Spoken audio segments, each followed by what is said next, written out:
मुख्य अतिथि माननीय रंजीतलालजी प्रेमी जी, विशिष्ट अतिथि माननीय आनंद जी आर्या, विश्व हिंदू परिषद के प्रांत के उपाध्यक्ष दिवान सिंह जी और प्रांत के मंत्री डॉक्टर विपिन जी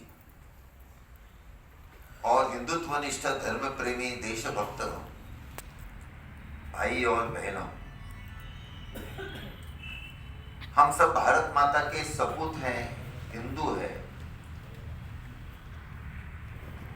भगवान वाल्मीकि जी के भक्त हैं और भगवान राम हमारा आराध्य है। तो सबसे पहले हम इनकी जयकार करते हैं। बोलो भारत माता की जय, हिंदू धर्म की जय, भगवान वाल्मीकि जी की जय, जय श्री राम, जय श्री राम। भाइयों बहनों, आज हम सब लोग यहाँ एकत्रित आए हैं भगवान वाल्मीकि जी के प्रकटोत्सव के निमित्त आयोजित सामाजिक समरसता संगोष्ठी के लिए। आज भगवान वाल्मीकि जी का अवतरण दिवस प्रकटोत्सव है, क्योंकि आज अश्विन पूर्णिमा है। सारे दुनिया में जितनी भाषाएं हैं संस्कृत सहित, चाहे लैटिन हो कोई भी हो, तो दुनिया के हजारों साल के इतिहास में पहली काव्य रचना जिस महापुरुष ने की, जिसको सारे विश्व का आद्य कवि इस नाते से कहते हैं, वो है अपने पूजनीय भगवान वाल्मीकि जी। भगवान वाल्मीकि जी ये प्रजापति प्रचेता के 10वें पुत्र, वो भार्गव थे, माने भृगुवंशीय थे, 64 विद्याओं के ज्ञाता थे। और हम सब जानते हैं कि रामायण नाम के महाकाव्य की रचना ये पूजनीय महर्षि वाल्मीकि जी ने की। अगर वो रामायण की रचना नहीं करते तो भगवान राम के अलौकिक चरित्र की जानकारी दुनिया को, हमें सबको नहीं मिलती। आज जो अपना भारत है, जो अपनी संस्कृति है, अपनी सभ्यता है, ये किसके कारण है? भगवान राम और भगवान कृष्ण के कारण। गत हजारों साल से हिंदू संस्कृति का एक पीढ़ी से दूसरे पीढ़ी में जो संस्कार हो रहा है, वो रामायण और महाभारत के कारण होता है। ये केवल मैं नहीं कह रहा हूं, तो चाहे मुलायम सिंह यादव हो, लालू प्रसाद यादव हो, उनके जो राजनीतिक गुरु हो गए, पुराने लोगों को कदाचित उनका नाम मालूम होगा, डॉक्टर राम मनोहर जी लोहिया, समाजवादी थे, विद्वान थे। उन्होंने पुस्तकों में भी लिखा और भाषण में भी कहते थे कि भारत भारत है राम और कृष्ण के कारण। वो कहते थे कि मैं नास्तिक हूं, वो कहते थे कि वो राम और कृष्ण को भगवान इस नाते से नहीं मानते, लेकिन हिंदुस्तान के सर्वश्रेष्ठ महामानव महापुरुष मानते हैं, इस नाते से उनको प्रणाम करते हैं। उनका वाक्य है कि राम ने दक्षिण उत्तर जोड़ी और कृष्ण ने पूर्व पश्चिम जोड़ी, और उनके कारण अपनी संस्कृति आज भी जीवित है। राम इस भारत की आत्मा है। चाहे महात्मा गांधी जी हो, जो कोई बड़े नेता अपने देश में हो गए हो, वो सभी का आराध्य भगवान राम था। आदर्श राजा, आदर्श पति, आदर्श पुत्र, आदर्श भाई, आदर्श पति। तो मर्यादा पुरुषोत्तम भगवान श्री राम के संदर्भ में ये सारी उपाधियां, ये सारी चीजें हम बोलते हैं। ऐसे भगवान राम की जानकारी हमें रामायण के कारण हुई, जो रामायण महर्षि वाल्मीकि जी ने लिखा। और राम की पूजा, राम की भक्ति केवल हिंदू करता है ऐसा नहीं, दुनिया में ईसाई भी करते हैं, मुसलमान भी करते हैं। दुनिया में सबसे ज्यादा मुसलमान रहते हैं इंडोनेशिया में। इंडोनेशिया में 25 करोड़ से ज्यादा आबादी मुसलमानों की है, 95% मुसलमान, घोषित मुस्लिम देश है। परंतु इंडोनेशिया के सारे मुसलमान सर्वश्रेष्ठ आदर्श आज भी भगवान राम को मानते हैं। इंडोनेशिया का नाटक, इंडोनेशिया का काव्य, इंडोनेशिया का उपन्यास, साहित्य, नृत्य, सिनेमा, सभी का आधार भगवान राम है। इसमें उनको कोई दिक्कत नहीं आती। दुनिया में लगभग 56 मुस्लिम देश हैं। 2-3 साल में एक बार सभी मुस्लिम देशों के विदेश मंत्रियों की कॉन्फ्रेंस होती है। ऐसे 31-35 साल पहले हुई थी। तो पाकिस्तान के विदेश मंत्री ने इंडोनेशिया के विदेश मंत्री को कहा, आप काहे के मुसलमान? अरे आप राम को मानते हैं, गणपति को मानते हैं, आपकी 1000 रुपए की नोट पर तो गणेश जी का चित्र छापा है, ये सब छोड़ देना चाहिए। केवल कुरान, केवल शरीयत, केवल हजरत मोहम्मद साहब, बाकी सब छोड़ देना चाहिए।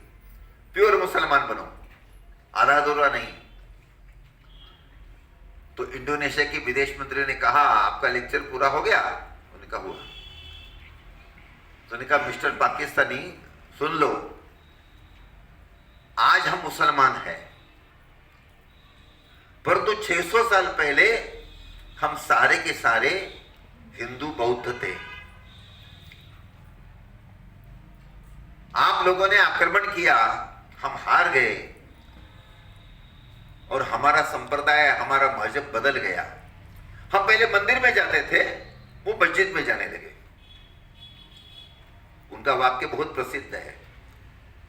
उन्होंने कहा, some 600 years before we had changed our religion, but we have not changed our forefathers. 600 साल पहले हमने हमारा मजहब बदला, लेकिन हमने हमारे बापजादे नहीं बदले हैं। और इसलिए हमारे बापजादों की, पूर्वजों की जो परंपरा हम नहीं छोड़ेंगे। वो भी राम की पूजा करते थे, हम नहीं करेंगे। और उन्होंने कहा, आप पहले कौन थे? आप भूल गए अपने बाप को। जो अपने बाप को भूल जाता है, उस बेटे को क्या कहते हैं? हम नहीं भूलेंगे। उसके बाद पाकिस्तान ने कभी भी इंडोनेशिया को नहीं कहा कि आप राम को क्यों मानते हैं। भारत के सारे मुसलमान अगर इंडोनेशिया के मुसलमानों का आदर्श रखेंगे तो हिंदुस्तान की सारी समस्याएं समाप्त हो जाएंगी। तो मेरा कहने का मतलब ये था कि इतना सारे दुनिया में भगवान राम का प्रभाव है, उसका सारा क्रेडिट, उसका सारा श्रेय ये महर्षि वाल्मीकि जी को जाता है। ये भी हम सब जानते हैं कि गर्भवती अवस्था में मां थी सीता, जब वनवास में आई तो वाल्मीकि जी के आश्रम में ही वो रहने लगी। वही लवर कुश का जन्म हुआ। लवर कुश के गुरुदेव सभी दृष्टि से महर्षि वाल्मीकि जी बने। उन्होंने शस्त्र और शास्त्र सभी विद्याओं में उनको पारंगत, निपुण किया। गान विद्या में विशारद किया। और कितने पराक्रमी हुए हम सब जानते हैं। भगवान राम के अश्वमेध यज्ञ का घोड़ा जब उनके आश्रम में आया तो लक्ष्मण जी, हनुमान जी, बाद में भरत जी, शत्रुघ्न जी, भगवान राम की सारी सेनाओं को परास्त करने का काम लव और कुश ने किया। ये शस्त्र विद्या उनको कहां से मिली? भगवान वाल्मीकि जी के कारण। और जब वो अयोध्या में गए तो रामायण जो गाना शुरू किया तो भगवान राम सहित सारी अयोध्या मंत्रमुग्ध हुई। यह अद्भुत गायन कला उनको किसने सिखाई? वाल्मीकि जी ने सिखाई। तो ऐसे जो श्रेष्ठ ऋषि, वो केवल एक जाति के नहीं हो सकते, वो सारे मानव समाज के गुरु हैं। सारे हिंदू समाज के आराध्य होने चाहिए। इसलिए विश्व हिंदू परिषद डे 1 से कहती है कि महर्षि वाल्मीकि केवल वाल्मीकि समाज के गुरु नहीं, महर्षि वाल्मीकि सारे हिंदू समाज के आराध्य हैं। सारे हिंदू समाज ने उनको प्रणाम करना चाहिए। और विश्व हिंदू परिषद महर्षि वाल्मीकि जी जयंती सारे भारत में मनाती है। पिछले साल अपने देश में 450 जगह विश्व हिंदू परिषद के द्वारा महर्षि वाल्मीकि जी के जयंती का कार्यक्रम किया गया। वो इसलिए किया गया कि सारे हिंदू समाज ने उनके सामने प्रणाम करना चाहिए, उनके सामने अपना मत्था टेकना चाहिए। आज हम सब इस नाते से एकत्रित आए। पहले मैं भगवान वाल्मीकि को प्रणाम करता हूं, परंतु इस निमित्त यहां समरसता संगोष्ठी का आयोजन किया गया है।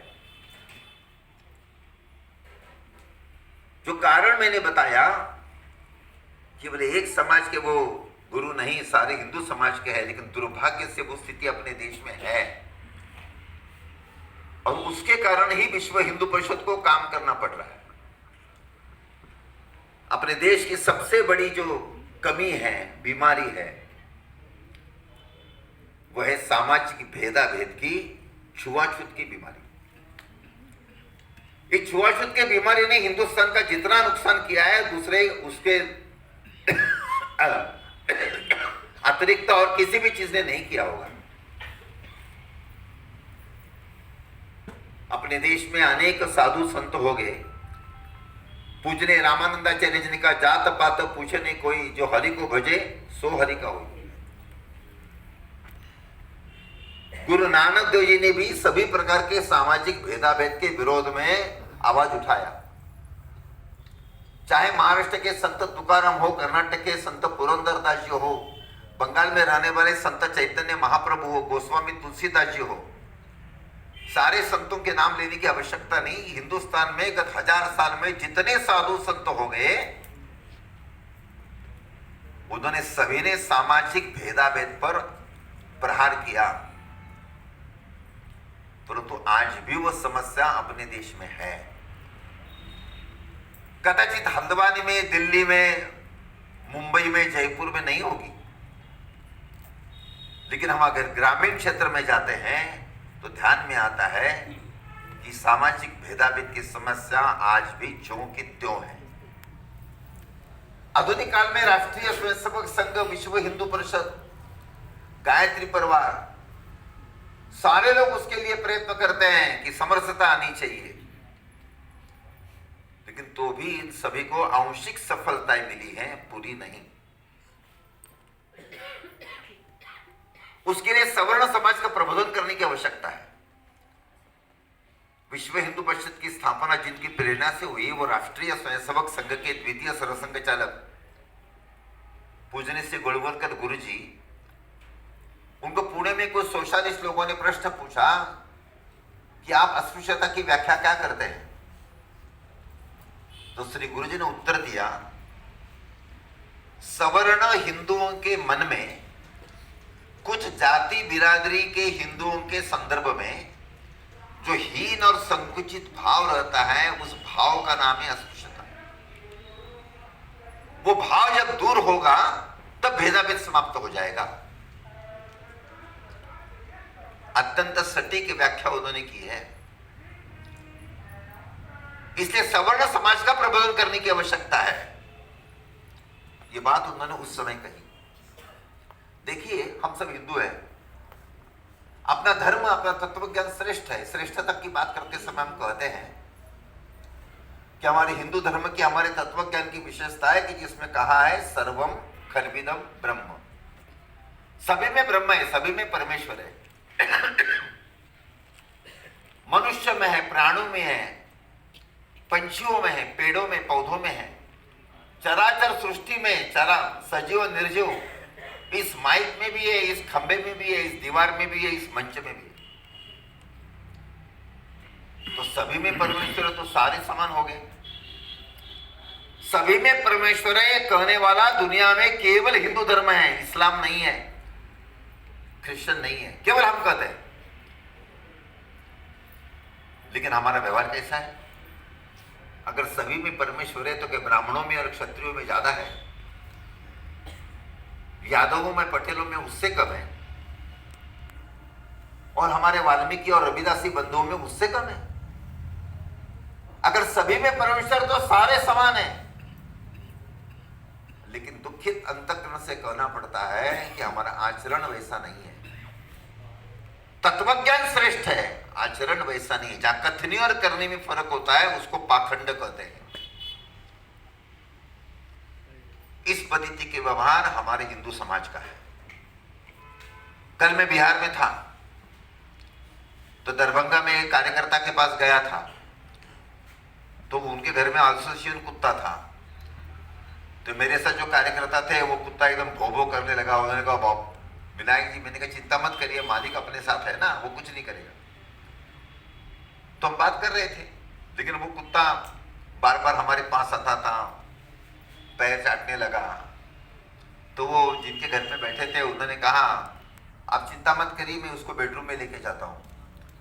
तो मैंने कहा बेडरूम में? बेडरूम में क्या? नहीं, उन्होंने कहा ऐसा है, मेरे बेडरूम में जाने के बाद इसको मेरे बेड पर जरा 2 मिनट बैठना पड़ता है। ये 2 मिनट मेरे बेड पर बैठेगा ना तो एकदम बकरी जैसा शांत हो जाएगा, तो फिर यहाँ आराम से बैठेगा, आपने को कोई चिंता नहीं। तो वो गए, 2 मिनट के बाद अपने बेडरूम से बाहर आ गए, कुत्ता भी आ गया और एकदम बकरी जैसा बाजू में जाकर बैठ गया। मुझे तो आश्चर्य लगा कि मेरे मन में विचार आया, वो आपके साथ में शेयर करना चाहता हूं। कुत्ता हमारे घर में है, अनेक लोग कुत्ता पालते हैं, Dobermann shepherd, German shepherd, Alsatian वगैरह वगैरह। अनेक घरों में बिल्ली भी होती है। तो बिल्ली हमारे घर में आती है, हमारे रसोई घर में भी जाती है। कुत्ता हमारे घर में आता है, हमारे बेडरूम में जाता है। कुत्ते को और बिल्ली को हमारे घर में प्रवेश है, माफ करना, लेकिन आपको और मुझे जैसे भगवान ने देह दिया है 3.5 हाथ का, मेरे जैसी आंखें, मेरे जैसे पैर, मेरे जैसे हाथ जिसको दिया है, ऐसे कुछ लोग केवल एक विशिष्ट समाज में उनका जन्म हुआ है, इसलिए उनको हमारे घर में प्रवेश नहीं है। जानवरों से भी बदतर व्यवहार हम मनुष्य के साथ करते हैं। जो मनुष्य के साथ मनुष्य जैसा व्यवहार नहीं करता वो मनुष्य नहीं, वही तो राक्षस है। हम सभी हिंदुओं ने स्वयं को प्रश्न पूछना चाहिए कि मुझे मनुष्य बनना है या राक्षस बनना है। विश्व हिंदू परिषद इसके लिए काम करती है कि हर एक हिंदू को सही अर्थ में इंसान बनाना, मनुष्य बनाना। लेकिन ये बीमारी आई कैसे? कोई भी जो प्रश्न है उसका अगर हल करना है, अगर डॉक्टर के पास गए, सर दर्द हो रहा है, तो डॉक्टर कहता है सर दर्द क्यों हो गया? रात को जागरण हो गया, पेट बिगड़ गया, गैसेस हो गए, या ज्यादा समय कंप्यूटर पर बैठे, ये पहले बता दो और उसके अनुसार मैं आपको दवा दूंगा। सारुडन लेंगे तो तत्काल तो आपको आराम मिलेगा, लेकिन दीर्घकाल की दृष्टि से बीमारी क्यों आई इसकी खोज करनी चाहिए। तो ये छुआछूत की बीमारी कैसे आई? वेद काल में तो थी नहीं। वेद काल में 4 वर्ण थे, ब्राह्मण, क्षत्रिय, वैश्य और शूद्र। भगवान कृष्ण ने कहा चातुर्वर्णम मया सृष्टम गुण कर्म विभागशः। जन्मजात जाति व्यवस्था नहीं थी, गुण और कर्म के आधार पर वर्ण मिलता था और वो व्यवस्था अत्यंत लचीली थी। चारों समान थे, ब्राह्मण का बेटा भी शूद्र बनता था, शूद्र का बेटा भी क्षत्रिय ब्राह्मण बनता था। जैसे महर्षि वेदव्यास जिन्होंने चारों वेदों का संपादन किया, जिन्होंने महाभारत लिखा, उनके पिताजी भले पाराशर ऋषि थे, लेकिन उनकी मां कौन थी? तो एक मल्लाह की निषाद की बेटी थी सत्यवती। आज के जमाने में उनका जन्म होता तो हम उनको कहते हैं कि पिछड़े जाति के हैं, लेकिन वो ब्रह्मर्षि बने, चारों वेदों का संपादन किया। उनका जिस तिथि में जन्म हुआ उसको हम गुरु पूर्णिमा कहते हैं। भगवान परशुराम जी, तो मैं एक जगह गया था, उन्होंने कहा विनायक जी अपने परशुराम जी का आज कार्यक्रम है। मैंने कहा अपना परशुराम क्या होता है? ऐसा ना, मैं मिश्रा हूं ना, तो मैंने कहा मिश्रा का और भगवान परशुराम का क्या? अरे भाई आप तो सब समझ सकते हैं। तो फिर मैंने उनको कहा अच्छा, इसका अर्थ आप भगवान राम को नहीं मानेंगे? तो उन्होंने कहा ऐसा क्यों? मैंने कहा भगवान परशुराम ब्राह्मण है, ऐसा आपका कहना है, आप मिश्रा कह रहे हैं ना, तो भगवान राम तो क्षत्रिय थे, तो उनको कैसे प्रणाम करेंगे? नहीं ऐसा नहीं, मैंने ऐसा नहीं कहा। मैंने कहा मैं आपको हाथ जोड़कर प्रार्थना करता हूं, कम से कम भगवान को तो जाति में मत बांटो। और मैंने कहा आप सुन लो, परशुराम जी की मां का नाम था रेणुका देवी। रेणुका देवी ये प्रसेनजित राजा की कन्या थी, माने क्षत्रिय कन्या थी। तो मैंने कहा परशुराम जी की जो मां थी वो क्षत्रिय कन्या थी, माने उनके नाना और नानी ये क्षत्रिय थे। और इतना ही नहीं, तो जमदग्नि ऋषि जी की भी जो मां थी वो भी क्षत्रिय थी, वो क्षत्रिय कन्या थी। मैंने कहा अच्छा है, हमें किसी ने बताया नहीं। मैंने किसी में आपको बता रहा हूं। मैंने कहा उस समय लचीली व्यवस्था थी, इस पद्धति की बात ही नहीं थी। वहां एक ऋषि जी का नाम है सत्यकाम जाबाल। सत्यकाम जाबाल जब गुरु के पास गए तो गुरु ने कहा कि तुम्हारे पिता का नाम क्या है? उन्होंने कहा मुझे नहीं मालूम। आपका गोत्र कौन सा है? उन्होंने कहा मुझे नहीं पता। तो किसके साथ आया? मां के साथ आया। उन्होंने कहा अच्छा, तो मां को पूछ कर आओ। तो मां को पूछा तो मां ने उत्तर दिया, गुरुदेव को कहो कि जो मेरा व्यवसाय है तो उसके कारण अनेक पुरुषों के साथ मेरा संबंध आया है, तो कौन तुम्हारा पिता है ये तो मैं नहीं बता सकती, और पिता ही मालूम नहीं तो गोत्र कैसे बता सकती हूँ? आप समझ सकते हैं वो कौन थी? वो गणिका थी। तो जाबाल ने अपने गुरुदेव को ये कहा, तो गुरुदेव जी ने कहा तुम्हारी मां भी धन्य है और तू भी धन्य है, आप दोनों झूठ नहीं बोले, आज से तुम्हारा नाम सत्यकाम जाबाल। सत्यकाम जाबाल ने शिक्षा ग्रहण की, वो महर्षि बने, और महर्षि सत्यकाम जाबाल की रुचाएं वेदों में हैं। तो उस समय हमारे गणिका का बेटा भी महर्षि बन सकता था। तो फिर ये कुप्रथा कब आई?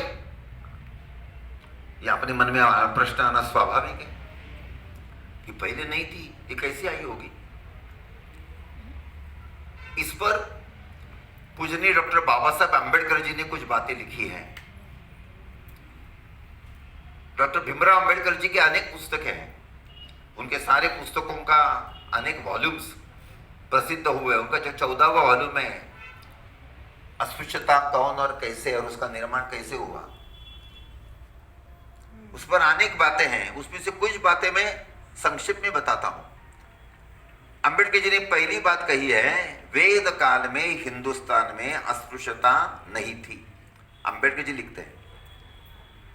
अंबेडकर जी का दूसरी बात है कि अस्पृश्यता अलग बात है, अपवित्रता अलग बात है। कभी कभी हम अपवित्रता को ही अस्पृश्यता मानते हैं, इसलिए कारण समस्या होती है। ये अंबेडकर जी लिखते हैं। अंबेडकर जी ने कहा 4वीं शती तक हिंदुस्तान में छुआछूत नहीं थी। उन्होंने संदर्भ दिए, रेफरेंसेस दिए, चीनी प्रवासी फाइयन का और इत्सिंग का। उन्होंने कहा उनके प्रवास वर्णन में ये पढ़ते हैं पुस्तक में कि ब्राह्मण और क्षत्रिय डोम और चांडाल के घर में जाते थे और डोम और चांडाल ब्राह्मण क्षत्रिय के घर में जाते थे। फिर 6ठी शती में एक संस्कृत साहित्यिक हो गए, उनका नाम बाणभट्ट। उनका एक उपन्यास है, उस उपन्यास का नाम है कादंबरी। कादंबरी का नायक है एक शूद्रक नाम का एक क्षत्रिय राजा। उसका ब्राह्मण अमात्य अपने राजा को कहता है कि राजन, अपने देश में, अपने राज्य में जो चांडाल राजा है, चांडाल राजा शब्द है, उसकी जो राजकन्या है 16 साल की, अत्यंत सुंदर है, और उसके पास एक वैशंपायन नाम का तोता है जिसको वेद मुखोद्गत है, संस्कृत में बोलता है। तो राजन, ये दोनों रत्न आपके पास चाहिए। तो राजा कहता है जाओ उनको निमंत्रण दो, कल दरबार में लेकर आओ। तो ब्राह्मण अमात्य चांडाल राजा के घर में जाता है। वो चांडाल की बस्ती का वर्णन है, चलो उस वर्णन में मैं नहीं जाता हूं। और दूसरे दिन वो चांडाल राजकन्या अपने तोते सहित राज दरबार में आती है और राजा उन दोनों का स्वीकार करता है। अंबेडकर जी पुस्तक में लिखते हैं अगर चांडाल अगर उस समय अछूत होते तो ब्राह्मण अमात्य उनके घर में कैसे जाता और क्षत्रिय राजा उस चांडाल राजकन्या का स्वीकार कैसे करता? यह अंबेडकर जी ने लिखा है। अंबेडकर जी मूलतः महाराष्ट्र के, तो पहले उनका जो जाति थी वो हिंदू महार थी, अंबेडकर जी ने भाषणों में भी कहा है, पुस्तक में भी लिखा है कि हम महाराष्ट्र के हिंदू महार और महाराष्ट्र के क्षत्रिय मराठा, हमारा सभी का गोत्र एक है। फिर अंबेडकर ने दूसरा वाक्य लिखा कि पंजाब के सवर्ण जट सिख और पंजाब के अनुसूचित जाति के मजहबी सिख माने वाल्मीकि सिख, इनका सभी का गोत्र एक है। और फिर अंबेडकर जी हमें प्रश्न पूछते हैं, अगर हमारा सभी का गोत्र एक है, इसका अर्थ ही ऐसा कि 3000 साल पहले, 4000 साल पहले हमारा सभी का पिता एक था, इसलिए तो गोत्र एक हो गया। तो ऐसा क्या हो गया कि एक वारिस सवर्ण जाति में गया और दूसरा वारिस अनुसूचित जाति का हो गया। अंबेडकर जी को अगर ज्यादा जीवन मिलता तो कदाचित इस पर वो प्रकाश डाल सकते थे। उस समय अंग्रेजों ने एक नोजल इंडेक्स का सर्वे किया। नोजल इंडेक्स माने नासिका निर्देशन, नाक का नाप लेना। उसकी रिपोर्ट प्रसिद्ध हो गई। उस रिपोर्ट में जिस अंग्रेजों ने कहा लिखा है, उन्होंने लिखा कि भारत में सारे सवर्ण, सारे पिछड़े, उस समय पिछड़ा इतना शब्द प्रचलित नहीं था, सारे अनुसूचित जाति के और अनुसूचित जनजाति के, schedule caste and scheduled tribes, इनके सभी के नासिका निर्देशांक में फर्क नहीं है। होगा तो 1 to 2% होगा। इसका अर्थ ही ऐसा कि महाभारत में जितने हिंदू है, वो चाहे किसी भी जाति बिरादरी के हो, उन सभी का वंश एक है। ये अंग्रेजों ने लिखा है सर्वे के बाद। उसका रेफरेंस अंबेडकर जी ने दिया है। और आगे का अंबेडकर जी का वाक्य सुन लो ठीक ढंग से। अंबेडकर जी ने लिखा है 100 साल पहले कि आर्य बाहर से आए, ये हिंदुस्तान का सबसे बड़ा झूठ है।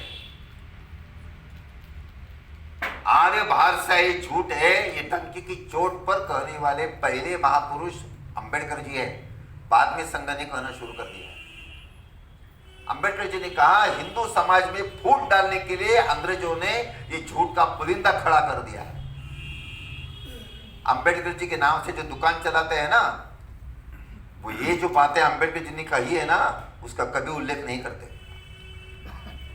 अंबेडकर जी लिखते हैं, we all are belonging to the one race, हमारा सभी का एक वंश है।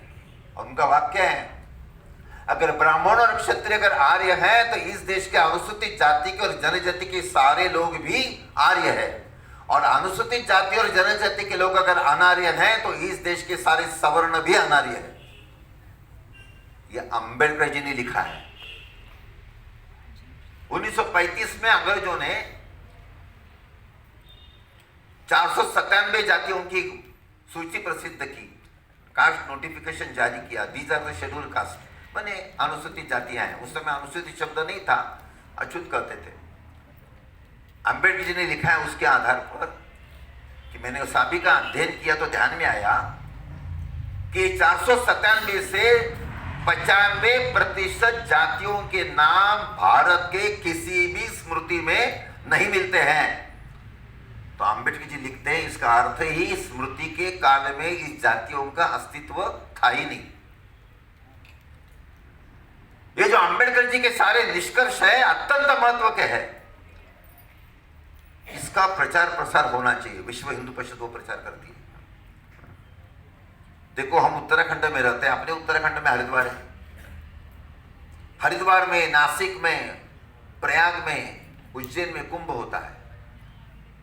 कुंभ में अनेक लोग स्नान करने के लिए जाते हैं। भारत के किसी भी कुंभ में जाति बिरादरी के आधार पर स्नान का समय नहीं है।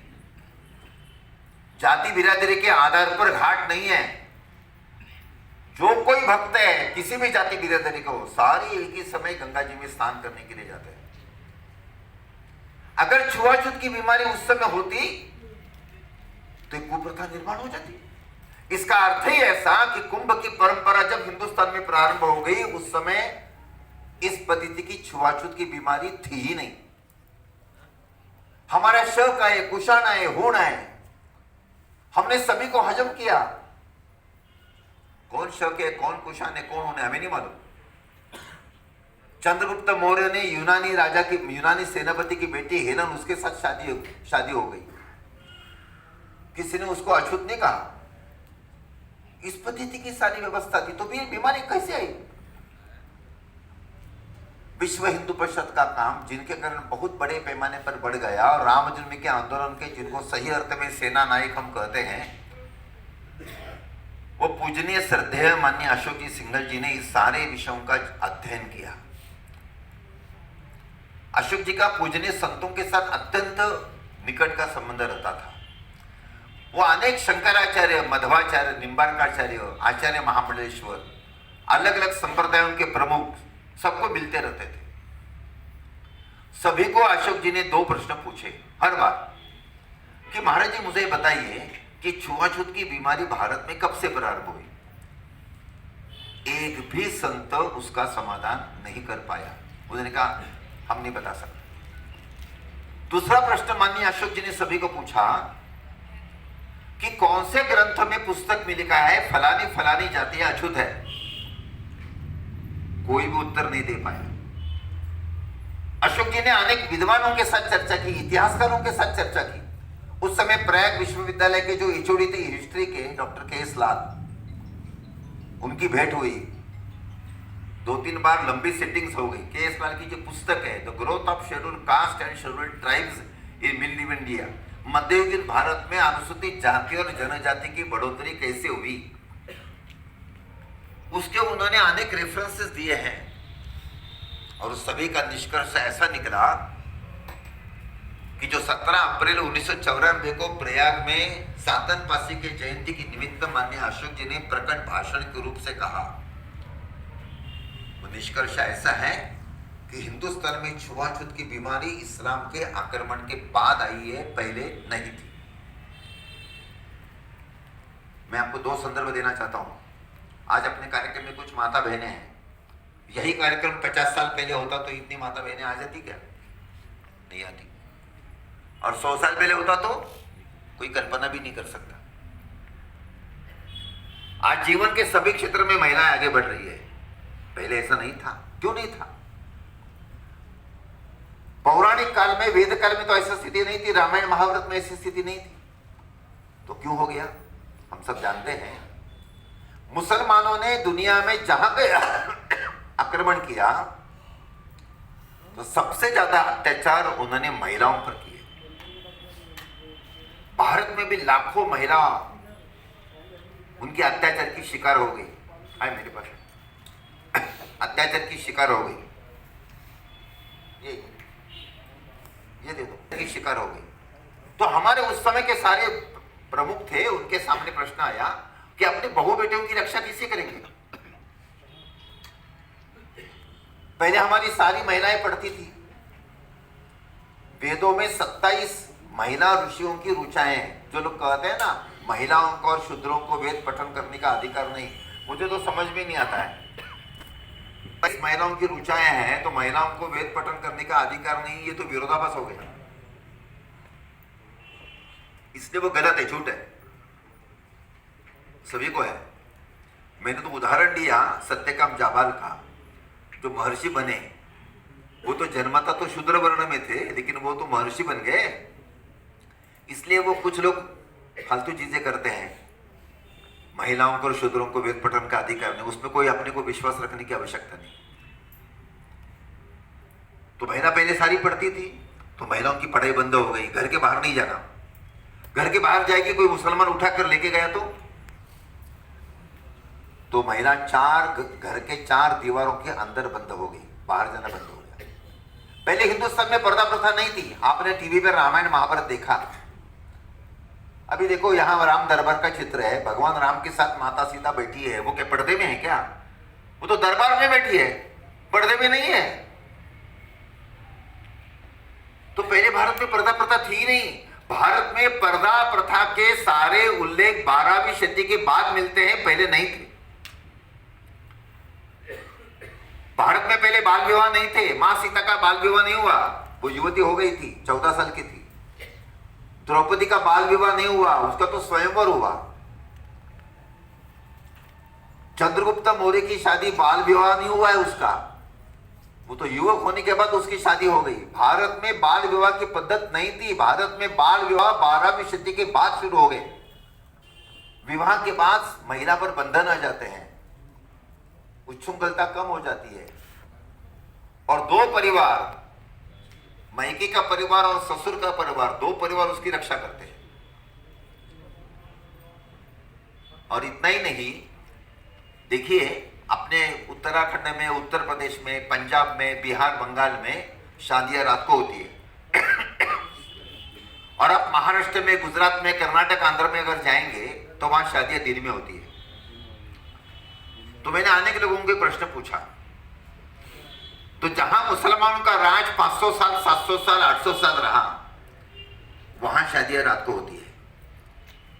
और जहां 250-300 साल रहा और बाद में मुसलमानों को परास्त करके जो प्रदेश स्वतंत्र हो गए, वहां शादियां दिन में होती है। क्योंकि शादी में महिलाओं का थोड़ा सा ज्यादा रहता है आना जाना। अगर दिन में शादी की और मुसलमानों ने हमला किया तो रात को पहले कोई हमला नहीं करता था। अभी ये लाइट आ गए, पहले कहां था, मशाल के लाइट में ही तो सब होता था। इसलिए रात की शादी की पद्धति आ गई। तो महिलाओं के स्तंभ में जितनी कुप्रथा बीच में निर्माण हो गई, वो सारी की सारी इस्लाम के आक्रमण के बाद आई है, पहले नहीं थी।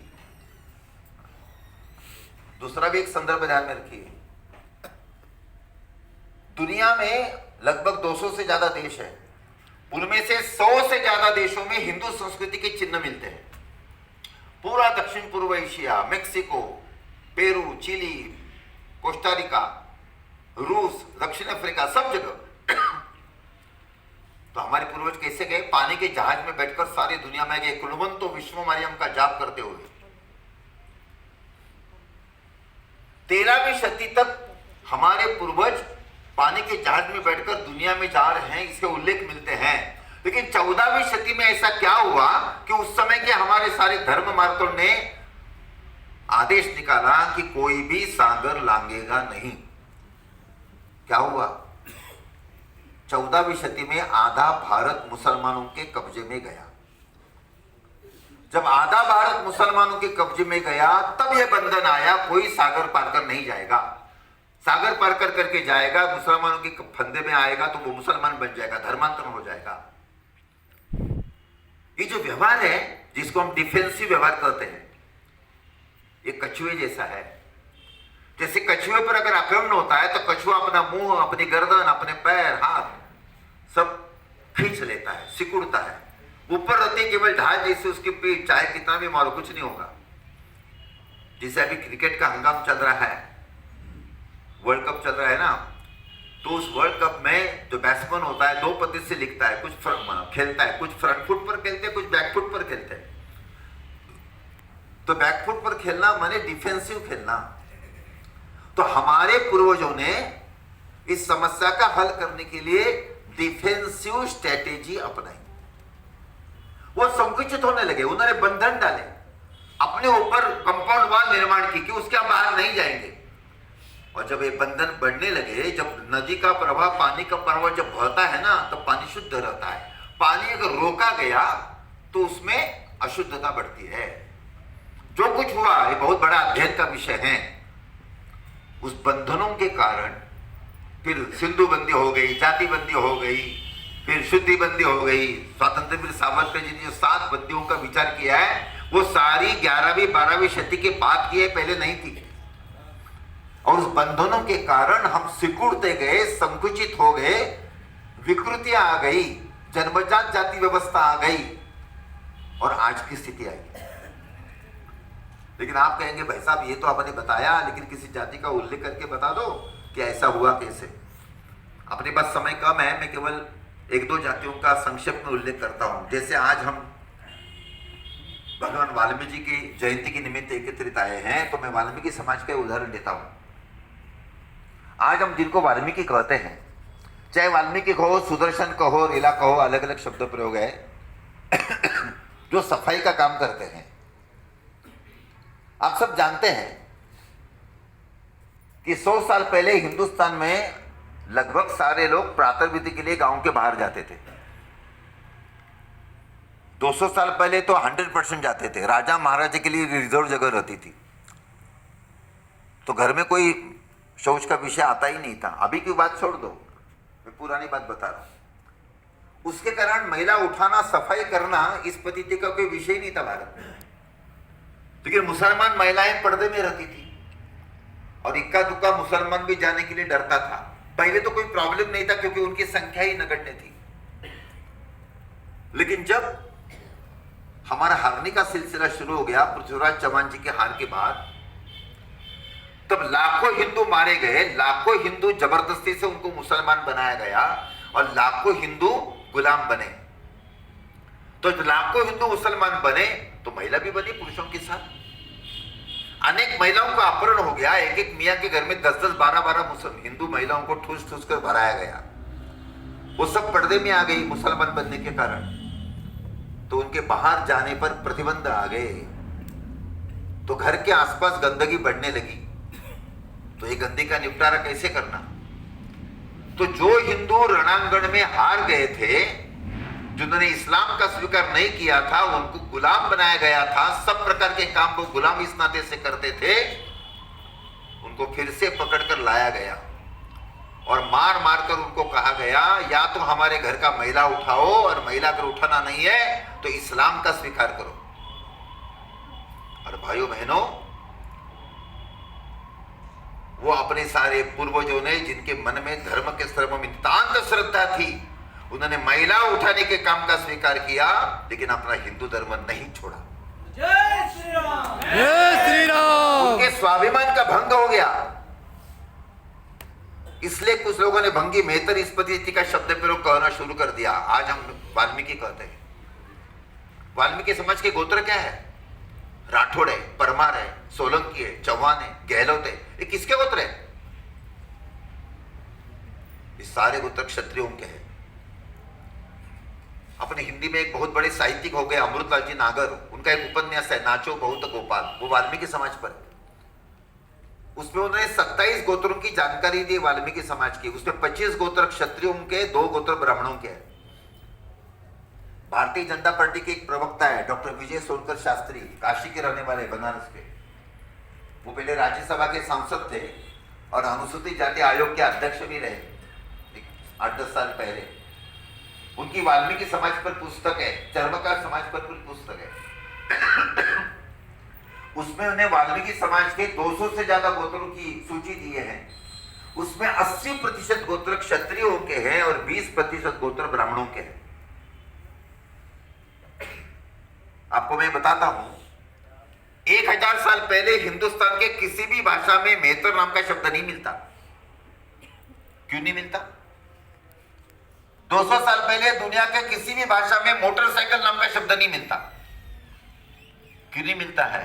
क्योंकि 200 साल पहले मोटरसाइकिल का अस्तित्व ही नहीं था। जब वस्तु का अस्तित्व नहीं होता है तो भाषा में शब्द नहीं आता।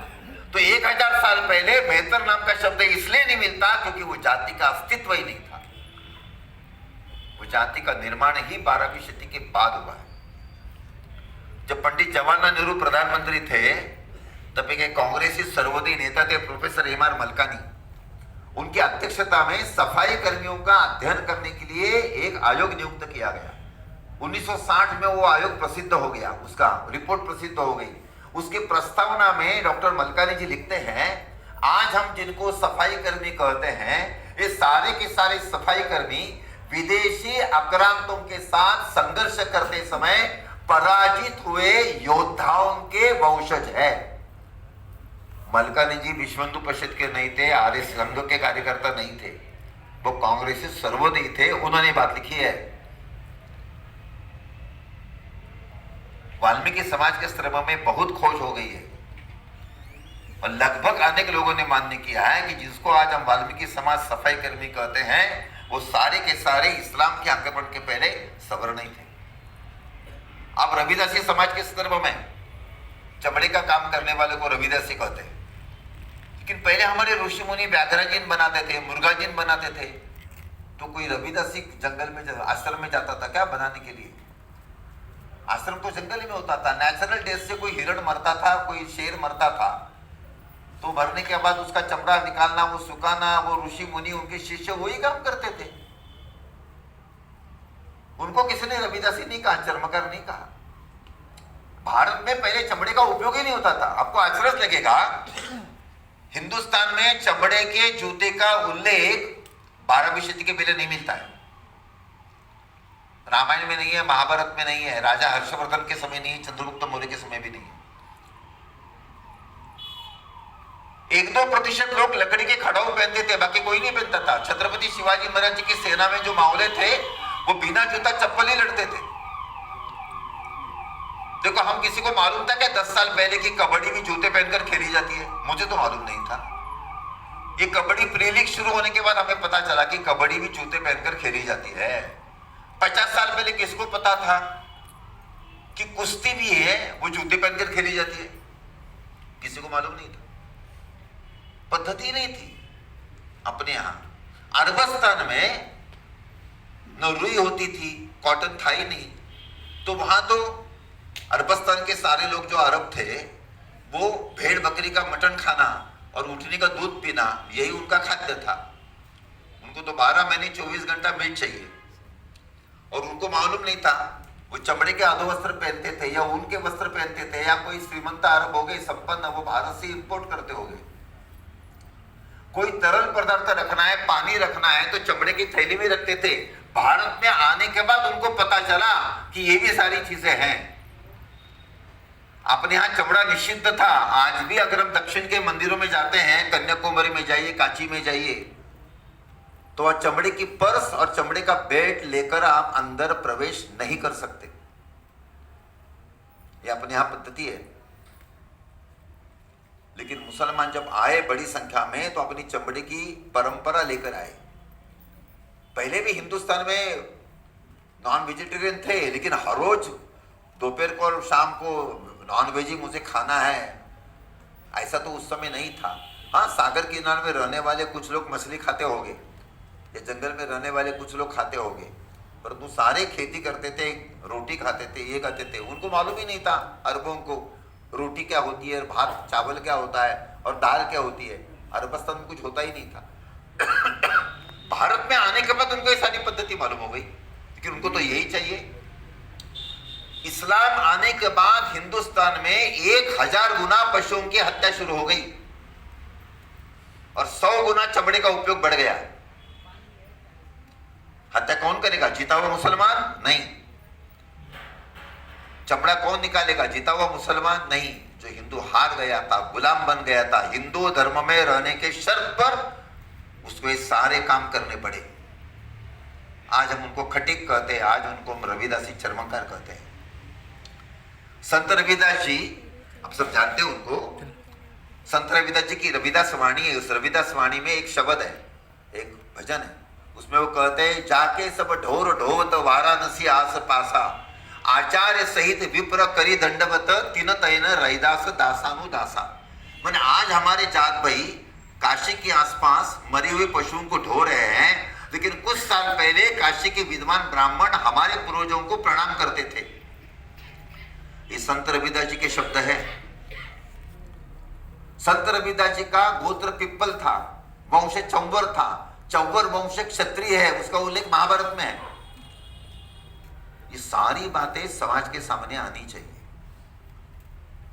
आज यादव पिछड़े जाति में है। लालू प्रसाद कहते हैं हम भगवान कृष्ण के वंशज हैं, तो भगवान कृष्ण के पिछड़े जाति के थे क्या? वो तो क्षत्रिय थे। तो क्षत्रिय यदुवंशी पिछड़े समाज में कैसे आए? गुर्जर समाज आज पिछड़े समाज में है। लेकिन जब अरबों ने सारा मोहम्मद बिन कासिम ने सिंध जीता, तो 25 साल के बाद दिल्ली के आसपास का एक राजा, उसका नाम था मिहिर भोज, वो गुर्जर प्रतिहार सम्राट था। उसने सिंध पर आक्रमण किया, सारे अरबों को हराया, सारा सिंध मुक्त किया। उसका बेटा था सम्राट महेंद्रपाल। जितने हिंदू मुसलमान बन गए थे उन सभी का उन्होंने परावर्तन किया। तो उस समय गुर्जर प्रतिहार तो क्षत्रिय राजा थे, आज गुर्जर पिछड़े हैं। बिहार में दुसाद राजा थे, आज बिहार के दुसाद बने पासवान हैं, वो तो शेड्यूल कास्ट में है। ये कैसे हुआ? हम उत्तराखंड में रहते हैं, उत्तराखंड और नेपाल की सरहद पर थारू समाज है। अपने यहाँ वो ट्राइबल्स में है सारे। आप थारू, मैं थारू समाज के गांव में गया हूं। थारू लोग कहते हैं हम तो महाराणा प्रताप के वंशज हैं। आपको कहा होगा, ये इनके साथ ही गया था, ये बैठे यहाँ, हाँ 13-14 साल पहले। तो थारू समाज कहता है हम तो महाराणा प्रताप के वंशज हैं। जब अकबर ने आक्रमण किया था, 3 दिन में 30,000 से ज्यादा हिंदुओं का कत्लेआम किया था। तो हजारों लोग जंगल में भाग गए।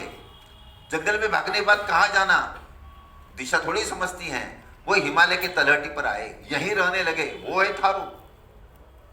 उनका वेश, आचार विचार आज भी राजस्थान के जो राजपूत है मेवाड़ के, उनके जैसा ही है। अपने यहाँ हरिद्वार और देहरादून में जो बुक्सा जनजाति है, वो सारे कहते हैं कि हमारा पूर्वज मालवा का राजा था जगतदेव सिंह, अलाउद्दीन खिलजी के आक्रमण के समय वो भाग गए, हम उनके वंशज है। वो कहते हैं, मुझे मिले थे वहां, वो यही बात कहते हैं। आज हम हिंदुस्तान में जिनको घुमंतु जातियां कहते हैं, अनुसूचित जातियां कहते हैं, अनुसूचित जनजातियां कहते हैं, उनके सभी के गोत्र की खोज होनी चाहिए। विश्व हिंदू परिषद का कहना है इन सभी का गोत्र इसके संदर्भ में अगर खोज हो जाएगी, तो जैसे मैंने वाल्मीकि समाज के संदर्भ में कहा, सारे शेड्यूल कास्ट, शेड्यूल ट्राइब्स के संदर्भ में इस पद्धति के ही तथ्य बाहर आ जाएंगे। इसका प्रचार प्रसार करना चाहिए। वो काम विश्व हिंदू परिषद करती है, इसका प्रचार प्रसार हम सभी ने देखना चाहिए कि कितना जबरदस्त उपकार हमारे एससी और एसटी समाज ने हमारे ऊपर किया है। आप कल्पना कीजिए, अगर हमारे सारे अनुसूचित जाति के लोग इस्लाम के अत्याचार के कारण गंदे काम न करते हुए इस्लाम का स्वीकार करते, तो आज भारत में 16% आबादी है शेड्यूल कास्ट की। अगर ये सारे 16% उस समय इस्लाम के अत्याचार के कारण मुसलमान बन जाते, आज भारत में 16% मुसलमान है जिनकी आबादी 24 करोड़ है। अगर और 24 करोड़ अपने देश में मुसलमान होते तो संख्या हो जाती 48 करोड़। और 24 करोड़ है तो इतना प्रॉब्लम है, 48 करोड़ होते तो क्या होता, कल्पना कीजिए। आज की बात छोड़ो, 1947 में जब अपने देश का विभाजन हो गया, उस समय अपने भारत में मुसलमानों की आबादी 23% थी, उसमें और 16% ऐड करो। अगर उस समय मुसलमानों की आबादी 39% अगर होती तो कितना भूभाग पाकिस्तान इस नाते से अलग होता। 23% मुसलमानों को 28% भूमि मिली। अगर 1947 में भारत में 39% मुसलमान होते तो 50% भारत पाकिस्तान बनता। भाइयों बहनों, आज हम सब हिंदू इस नाते से जीवित है। हम जिनको अनुसूचित जाति कहते हैं, उन्होंने अस्पृश्यता का स्वीकार किया लेकिन अपना धर्म नहीं बदला। उनके त्याग और बलिदान के कारण हम हिंदू इस नाते से जीवित हैं। ये सारे समाज को बताने की आवश्यकता है। विश्व हिंदू परिषद ये काम करती है। देखने का नजरिया बदल जाएगा। लेकिन क्या दोष केवल मुसलमानों का है? नहीं, मुसलमान बादशाहों ने भले अत्याचार किए, हमारे पूर्वजों ने क्यों मान्यता दी? हमारे सारे साधु संतों ने अस्पृश्यता का विरोध किया। माफ करना, हम सारे संतों के भजन गाते हैं सत्संग में, लेकिन संतों ने जो बात करने के लिए कही उसका पालन तो हम कोई नहीं करते। तो हमारे उस समय के लोगों ने संतों के केवल भजन गाए, उन्होंने जो पुस्तकें लिखी उसके पाठ किए, लेकिन उन्होंने जो कहा छुआछूत गलत है उसका पालन नहीं किया।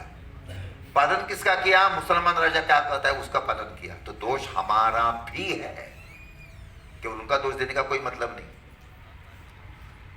पूर्वजों की जो संपत्ति है, प्रॉपर्टी है, उस पर मेरा अधिकार है, बिल्कुल ठीक है, लेकिन पूर्वजों का अगर कर्जा है तो उसका भुगतान करने का भी मेरी जिम्मेदारी है।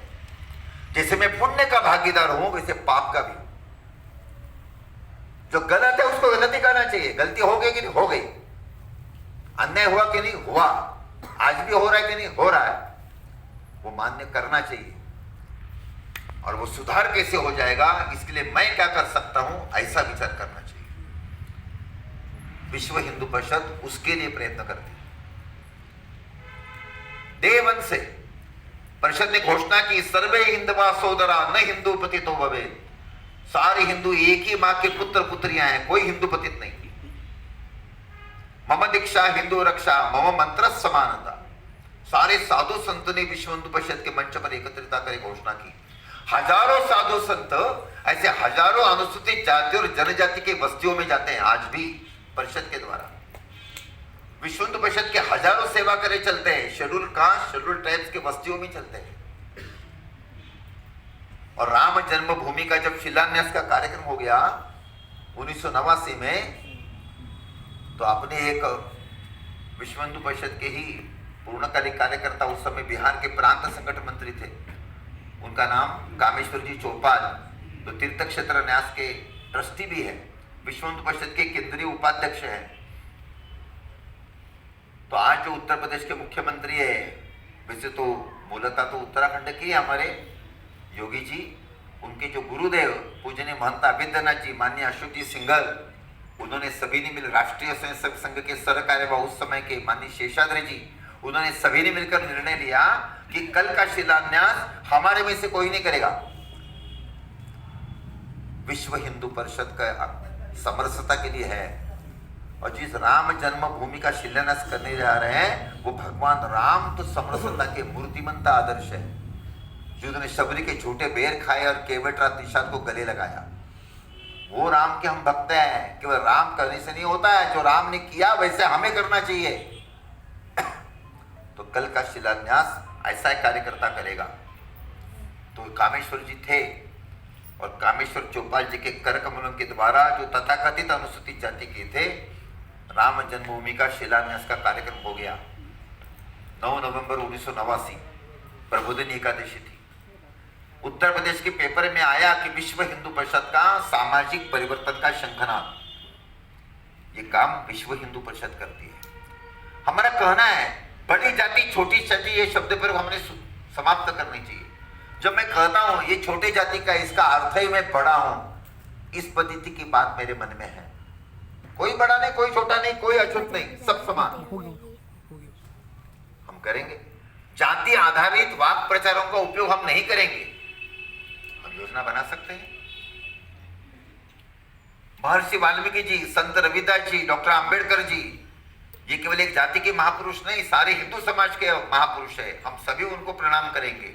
हम कर सकते हैं। जैसे मेरे सभी प्रकार के मित्र हैं, तो चाहे पिछड़े जाति का हो, अनुसूचित जाति का हो, सारी हिंदू समाज के हिस्सा है ना। सब हम एक दूसरे के मित्र हैं, सहोदर हैं, आत्मीय हैं। हमारा इंटरेक्शन, आना जाना शुरू होना चाहिए। ये सारी बातें जब होगी तब सही अर्थ में समरसता आएगी। उसका संकल्प हम सभी ने करना चाहिए। मैंने कुछ पॉजिटिव बातें बताई, अभी समय अपना हो गया है, इसलिए केवल 2 मिनट में नेगेटिव बात बताता हूं। नेगेटिव क्यों? अगर ये नहीं होगा तो हम सभी को पछतावा करना पड़ेगा। हमारा आना जाना नहीं है, संपर्क नहीं है, उसका लाभ ईसाई और मुसलमान लेते हैं। आज अपने भारत में 80% धर्मांतरण अनुसूचित जाति और जनजाति में होता है, क्योंकि हमारा वहां आना जाना नहीं है, ईसाई मुसलमानों का है। उसका लाभ वो लेते हैं। चंद्रशेखर रावण की भीम आर्मी का प्रभाव बढ़ रहा है कुछ जगह। वो तो वहां नारे दिए जाते हैं उनके सभा में, दलित मुस्लिम भाई भाई, हिंदू कौम कहां से आई। अंबेडकर जी का नाम लेते हैं। कि आपको जानकारी के लिए बताता हूं, इस्लाम के विरोध में जितना अंबेडकर जी ने लिखा है उतना तो सावरकर जी ने भी नहीं लिखा है। तो अंबेडकर जी का नाम लेने वाले ना, अंबेडकर जी ने कम्युनिस्टों के सर्व में क्या लिखा, इस्लाम के सर्व में क्या लिखा, ये कभी नहीं बोलते।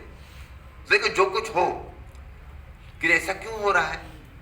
अगर धर्मांतरण अपने को कम करना है और अलगाववाद कम करना है, समाज को विभेद निर्माण करने वालों को अगर उनका काम अगर कंट्रोल करना है, नियंत्रित करना है, तो हमारा संपर्क बढ़ना चाहिए, समरसता आनी चाहिए।